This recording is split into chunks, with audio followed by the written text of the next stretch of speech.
it will happen. You just have to put in the work. You got to use your mind. The mind is a powerful tool. Okay, it's the most powerful thing that you have. It's more powerful than money. It's more powerful than status. It's more powerful than anything you could ever think of. Your mind is so powerful.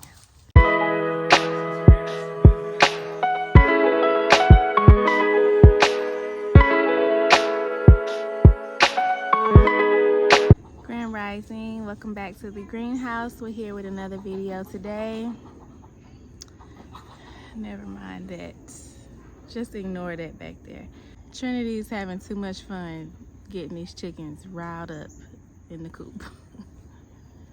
In light of just finishing our bedroom makeover with our bedside nursery, I wanted to come on and talk about and ramble just rambling about our upcoming birth.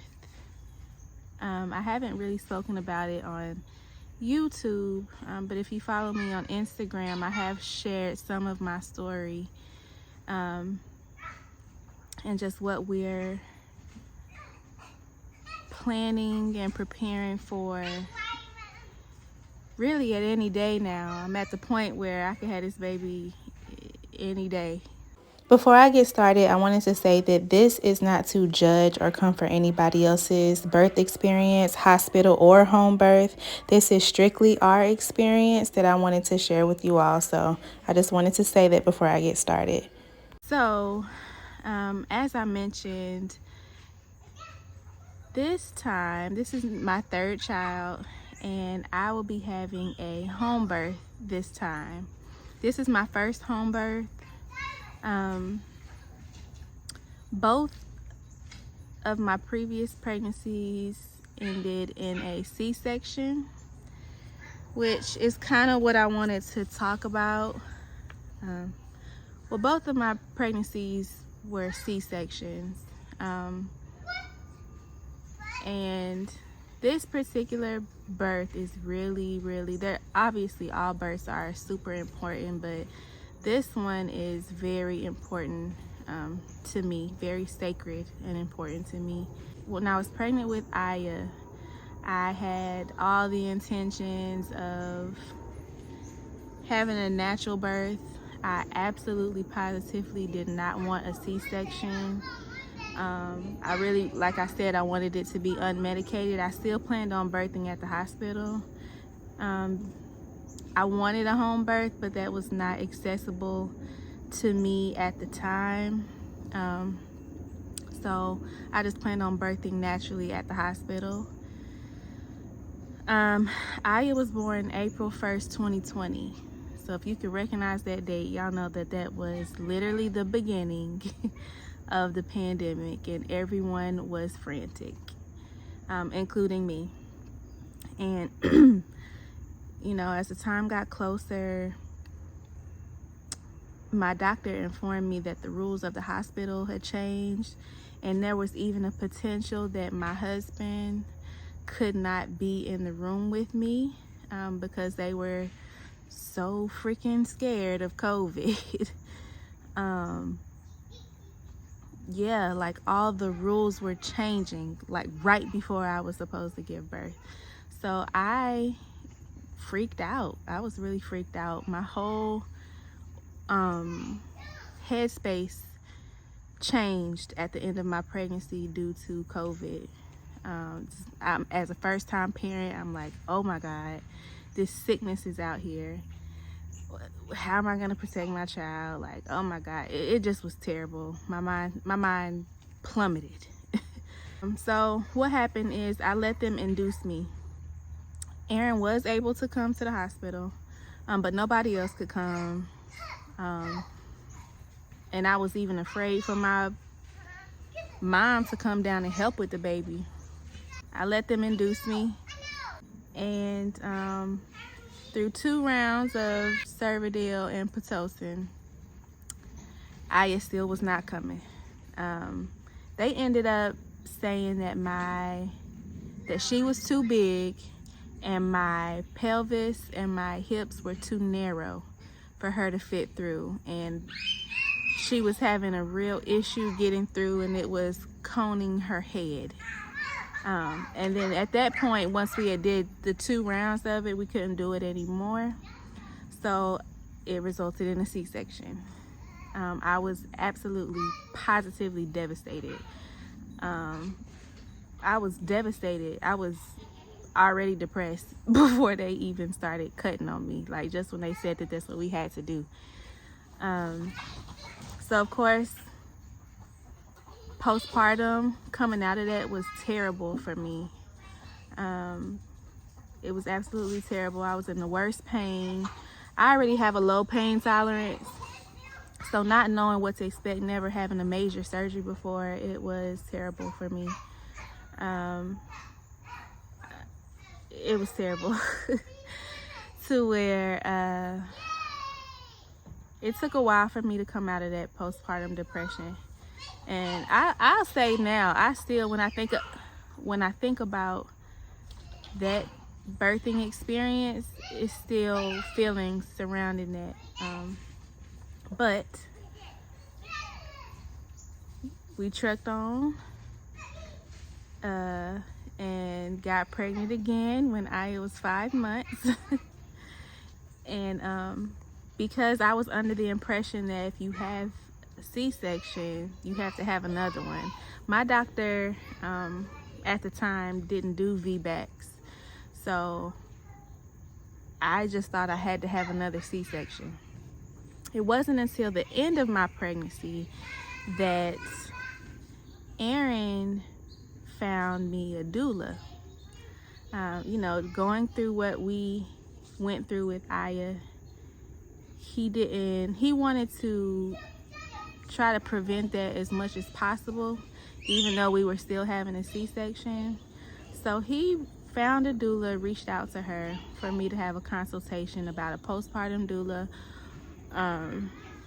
just to see what she could do to help the postpartum time. And found her and loved her. And what I decided, the service that I decided to get was, I just got my placenta encapsulated. Yes.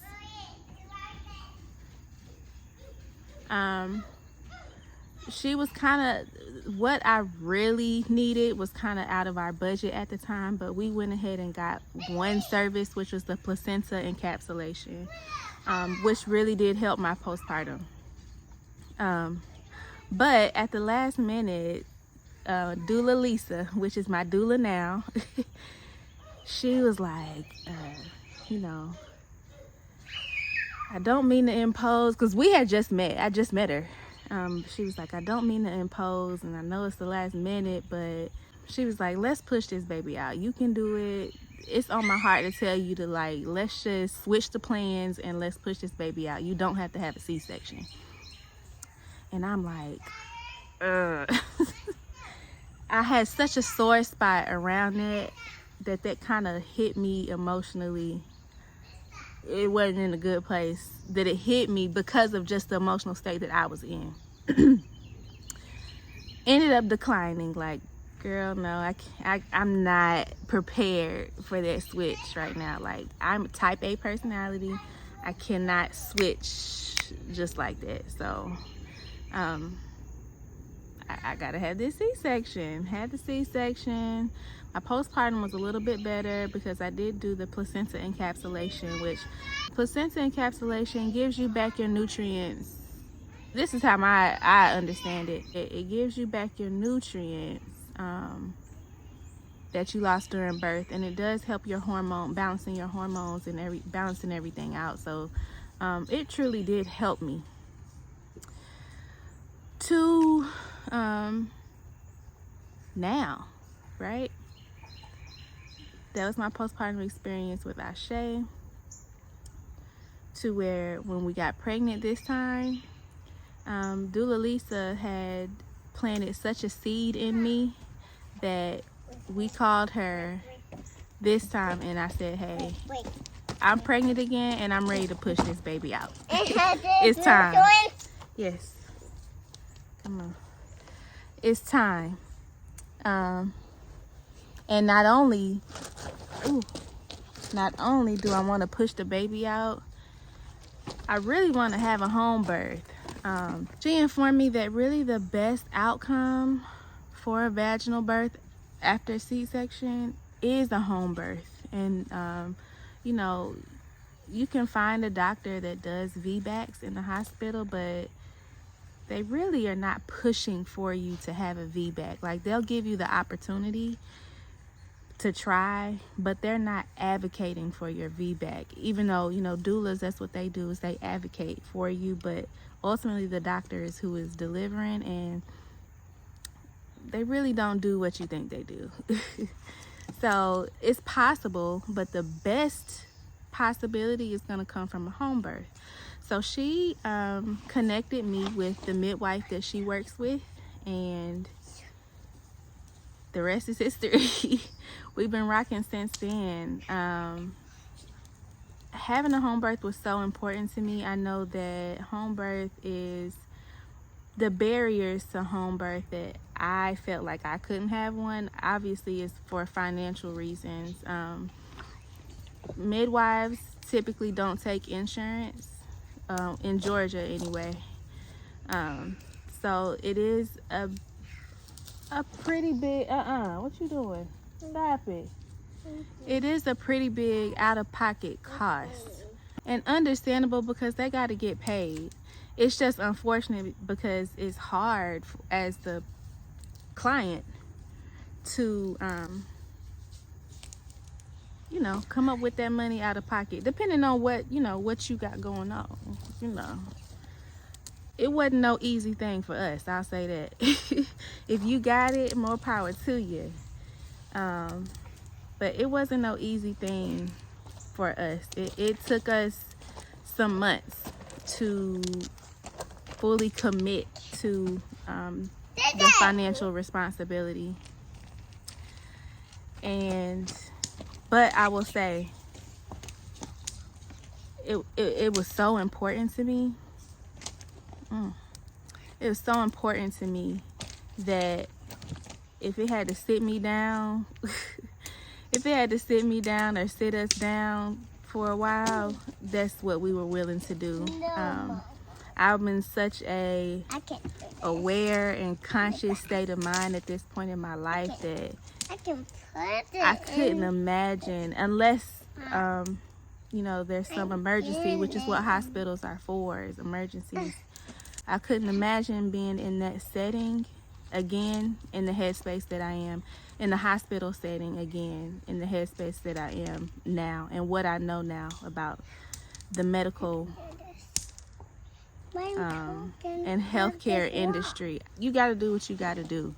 But it was something that was important to me, and I manifested the opportunity. I used the 5-minute journal that I showed y'all in our decor video in our bedroom. I used that for a long time, manifesting this opportunity, and it came about. So if it's something that's really important to you, manifest it.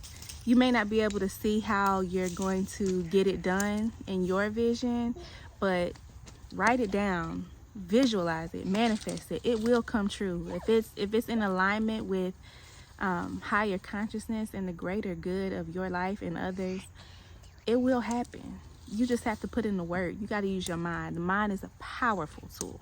Okay? It's the most powerful thing that you have. It's more powerful than money.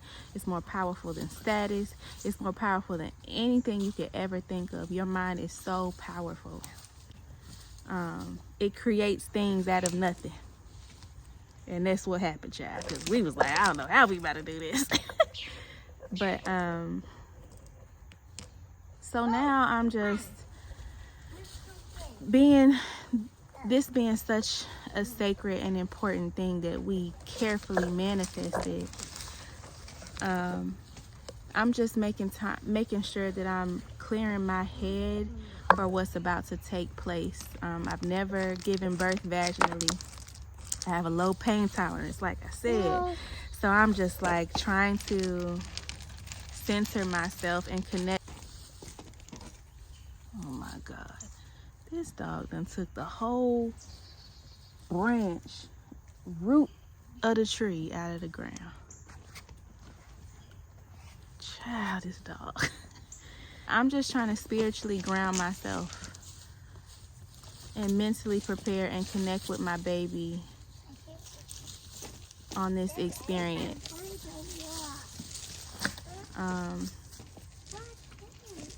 This is between me and him. Obviously my husband too, but this is a journey between me and my baby that is so special. So yes, there will be an at-home water birth. And I'm just so blessed. I'm so excited. Am I nervous? I have some nerves. I'm not gonna say that I'm riddled. I'm just like so nervous and anxious. Oh my gosh, no, I'm calm. And I'm ready and I'm excited. I'm stepping into the unknown, which is what the little bit of nerves that I have is coming from. Like I said, as a type A personality, as a Capricorn, it's hard for me to step into the unknown. I like to control the situations that I'm in, but this is something that I cannot control. I can contribute to, because I do believe that we are co-creators in all of our experiences. Things don't happen to us, we create them. We're co-creators. However, there is a level of unknown that I am stepping into, so I'm just trying to ground and center myself, come out in nature and just think, meditate. So yeah, I do plan on recording the birth. I'm trying to decide if I want to post it on YouTube, because obviously I've gotten solace and comfort and information from searching home births on YouTube. So I know that our experience and our story will help somebody. And I want to share that with y'all to a certain degree.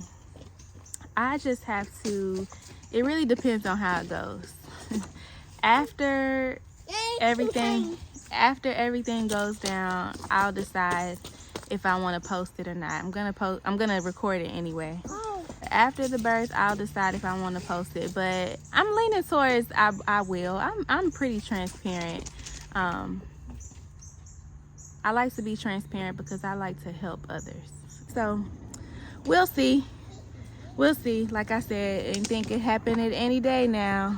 I just wanted to come on here and rant, tell y'all, what's going on in our life right now, the biggest thing that's going on in our life, and share that because that is a big part of our journey and my testimony. Our testimony is a big part of that, so I wanted to share my headspace with you all on that. We've had a few people on Instagram and on YouTube ask us about a registry for the baby, and I really was trying. I was trying to do it, but I can't. We don't have a P.O. box yet. I know we need to get a P.O. box, but I couldn't figure out how to 100% keep our address private. And if we can't do that, then unfortunately I'm not gonna be able to do the registry. There's a feature like you can hide it, but if it comes from a certain seller, then they're not gonna be able to send it to you, or they're gonna need your address. So I don't really know how to seamlessly do that. So for right now, we're not gonna do the registry, unfortunately. I'm really bad at receiving. I'll be like, it's okay, like, it's okay. It's okay, but if you do, I'm very, very, very, very, very appreciative and humbled that anyone would even think of us that way, to want to give. So maybe what I'll do, we'll just pause that for right now. Maybe I will set up a wish list once the baby is born. Like, I'll get the P.O. box once we get everything settled and all of that stuff. And once the baby's born, I'll have an address that we could put on the wish list and the registry, to where it's not going to be a problem. So I'll just do that. We'll do that. And then I'll let y'all know when we get that done. Okay. Okay, so y'all, I'm gonna let y'all go. It's been a pleasure as always. We're almost at 500 subscribers. That's so exciting. Hit that like button, comment, continue to subscribe, join the family. We will see y'all next video. Love and light.